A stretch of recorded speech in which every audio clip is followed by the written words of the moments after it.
The story of Elizabeth Woodville's brother, Lionel Woodville, is largely forgotten, though his life was deeply intertwined with significant figures and events of his time. He accompanied his sister in seeking sanctuary at Westminster Abbey, was promoted by Richard III, later accused of treason by him, and was connected, at least indirectly, to Perkin Warbeck. Remarkably, Lionel even delivered a speech at Oxford in praise of Richard III, a peculiar spectacle considering the eventual accusations. Yet we don't know when Lionel was born or where he is buried. Lionel Woodville served as Bishop of Salisbury from 1482, although he held another, perhaps even more influential, position that we'll discuss later. For now, our focus shifts to a different matter. I've often stated on this channel that I believe Richard III was responsible for the murder of the princes in the Tower, and that Perkin Warbeck was an impostor. I stand by this view. However, the evidence I'm presenting today challenges my perspective. It may lend weight to those who argue that Perkin Warbeck was genuine, and for Richard could even be exonerating, though not necessarily so. True, transparent, and scientifically sound research involves presenting information that could refute one's own position rather than only evidence that supports it. I'll explain at the end of this video why, despite this information, my perspective remains unchanged. It's important to note that a great deal of speculation and circumstantial evidence is required to paint this picture.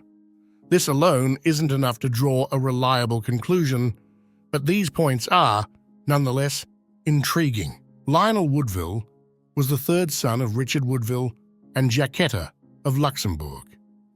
In historical records, he frequently appears with the title King's Clerk. While this may indicate that he was directly promoted by Edward IV, it does not necessarily mean he worked at court. Various sources confirm that Lionel was consistently provided for financially.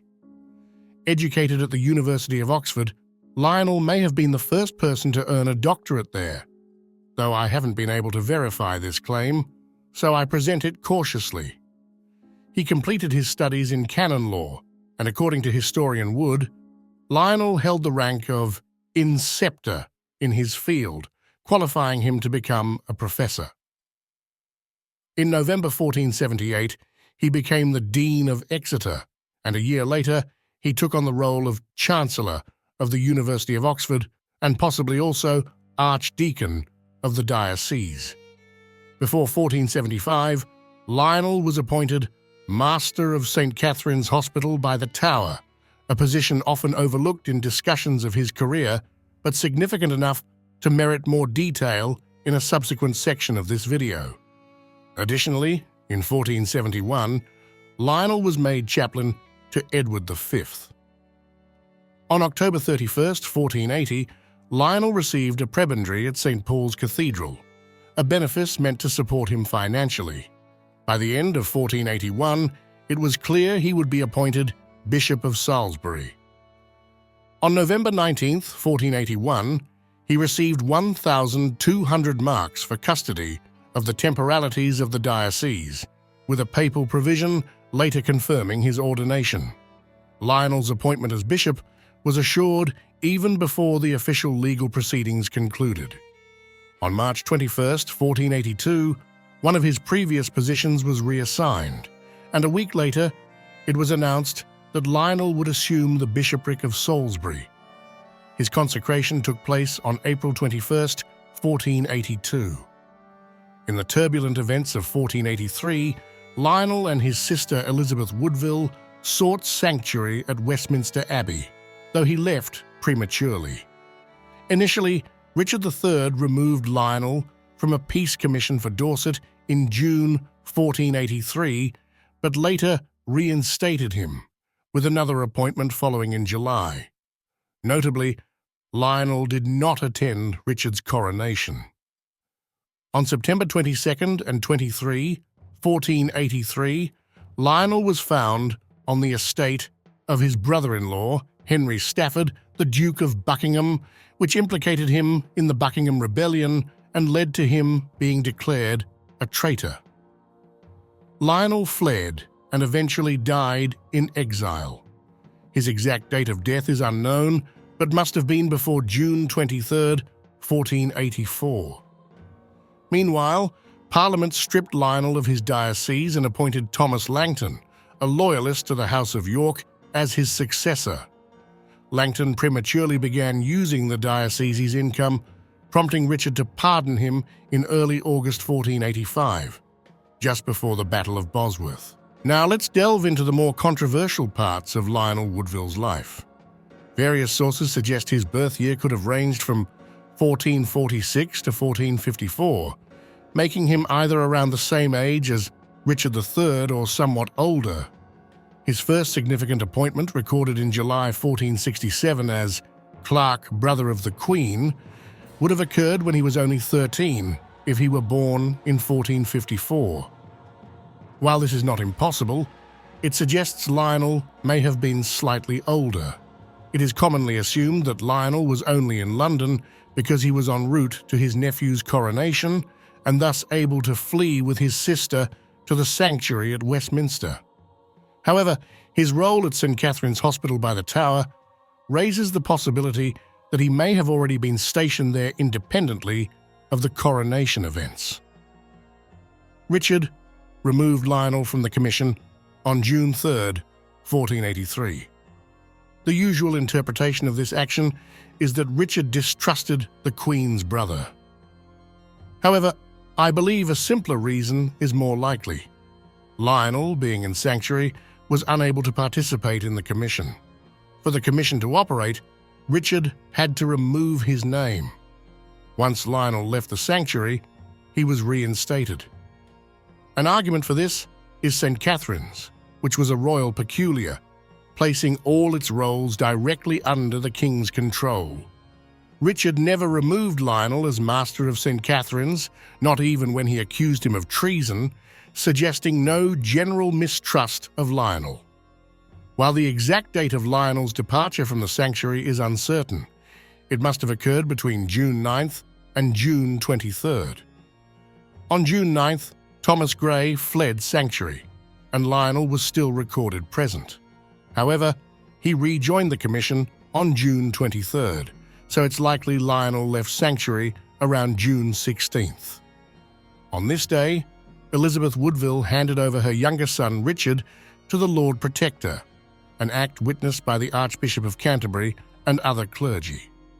It's plausible Lionel left the sanctuary with his nephew or shortly before and was present to receive him, reassuring his sister of her son's safety. Lionel's position at St. Katharine's allowed him to remain officially close to both of her sons, since it was positioned directly on the eastern tower wall. We know Lionel stayed in London only briefly, as he was reappointed to the Dorset Commission, and later in July 1483, greeted Richard during the king's visit to Oxford with a speech. Sources describe Richard's reception by the Chancellor, who is unnamed, but Lionel's role makes it likely he was the one who addressed Richard. Given the recent execution of Lionel's brother Anthony and one of his nephews, the event must have been awkward for all involved. This connection to the recent rebellion has led many to believe Lionel played a central role in organizing the Buckingham Rebellion.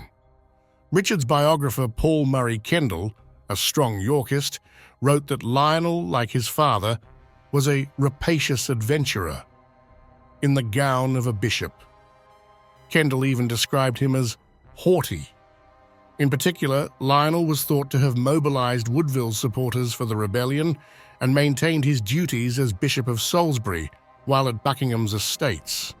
However, recent scholarship questions this view, suggesting Lionel may have been held at Buckingham's estate against his will.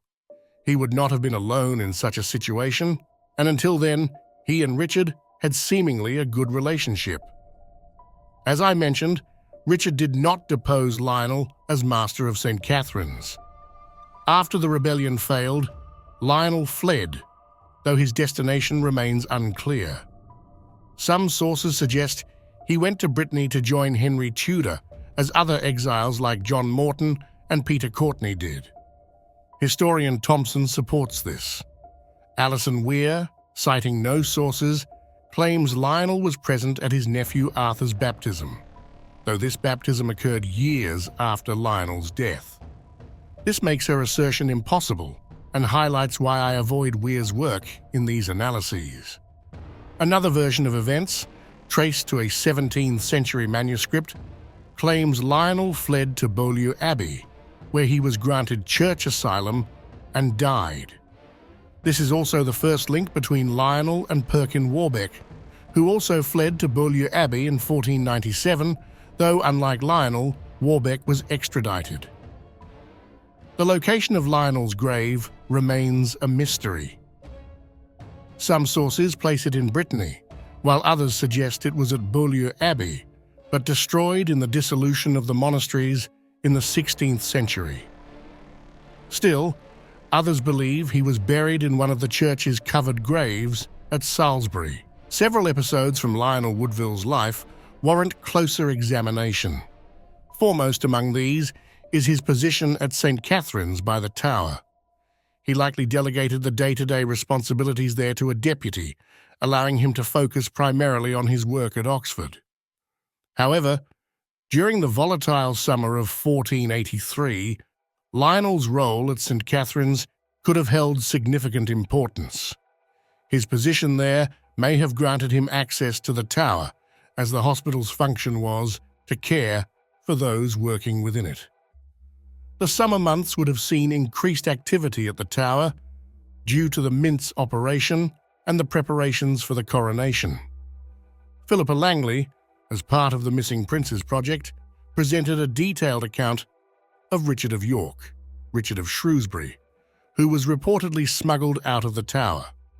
This account describes how the prince, disguised with a shaved head and tattered clothing, was brought to a waiting ship at St. Katharine's Dock. While I remain skeptical about this report, Lionel's role does lend a sense of plausibility. If Lionel had knowledge of such a plan, it might explain why a ship could conveniently await at St. Katharine's. It's conceivable that the young prince could have been brought to the hospital disguised as a tower worker in need of care. Lionel's presence may have also reassured the boy, given that they had spent considerable time together in the sanctuary at Westminster. It's worth noting that Langley's report does not mention Lionel, so any suggestion of his involvement remains speculative. However, several points support the possibility of his involvement, while also explaining why he might have been omitted from the record. 1. Lionel may have preferred not to be mentioned in connection with such a sensitive operation. 2. Concerns could have existed about the Woodvilles' safety under Henry Tudor, raising the question of whether the family truly knew nothing of the plan. 3. Richard III's treatment of Lionel raises questions as well. While Lionel was publicly branded a traitor and stripped of his diocese, Richard did not imprison or execute him. This leniency contrasts with what one would expect towards someone deemed a rebellion organizer.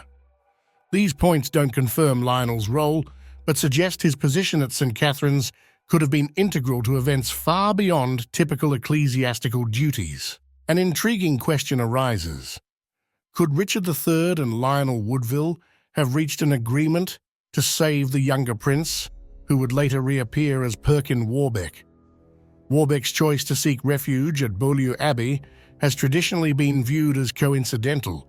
It was simply the nearest monastery. However, if his uncle Lionel had once taken sanctuary there and had never been extradited, this choice could carry a more deliberate significance.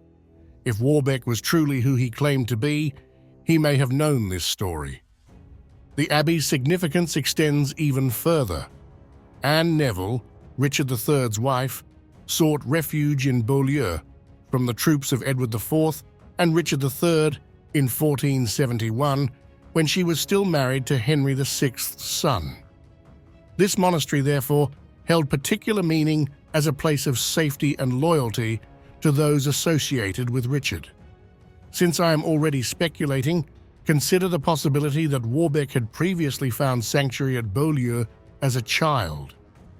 When I explored the hypothetical that Warbeck was indeed Richard of York, one aspect troubled me: the idea that the young prince was entrusted to complete strangers.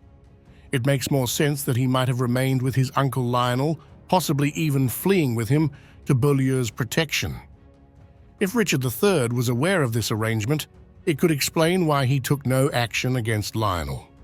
At least one piece of evidence hints at this possibility. Lionel's diocese was indeed given to Thomas Langton. But after Lionel's death, Richard handed over all of Lionel's remaining holdings, including his position at St. Katharine's, to William Wrexham. Though the name Wrexham may be unfamiliar, it conceals a historical figure better known as William Stanley, who turned against Richard at Bosworth, later supported Warbeck's cause, and was ultimately executed by Henry VII. While speculative, these ideas suggest a fascinating possibility.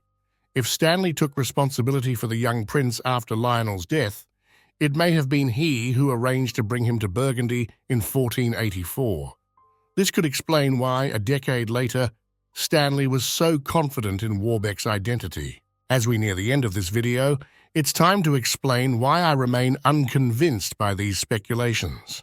Firstly, they contradict all known sources. For example, the Langley report not only omits any mention of Lionel, but explicitly states that the young prince was taken directly to a ship bound for Portugal. Constructing additional hypothetical sources to support these ideas requires far too many assumptions, an approach that risks unscientific conclusions. While exploring these scenarios can be entertaining and stimulate the imagination, credible sources are essential for truly grounding them. There are also several logical gaps within these speculations. For instance, I assumed that Lionel was indeed at the monastery and died there, though, as mentioned, there are other versions. Additionally, if Lionel were involved in the Buckingham Rebellion, why would he not have produced the prince, or at the very least, claimed with certainty that one of the princes was alive? My speculations also imply that Lionel and Richard collaborated, but it's plausible Lionel could have been working with someone else entirely. After all, Richard had executed Lionel's brother and nephew, making it unlikely that Lionel would trust him shortly thereafter on such a sensitive matter. Moreover, if only the younger prince was saved, why not rescue Edward V as well? The one assertion I stand by is this: many historians dismiss Lionel Woodville as politically insignificant. I'm not convinced of that. Thank you for watching. Please like and subscribe to support my channel's growth.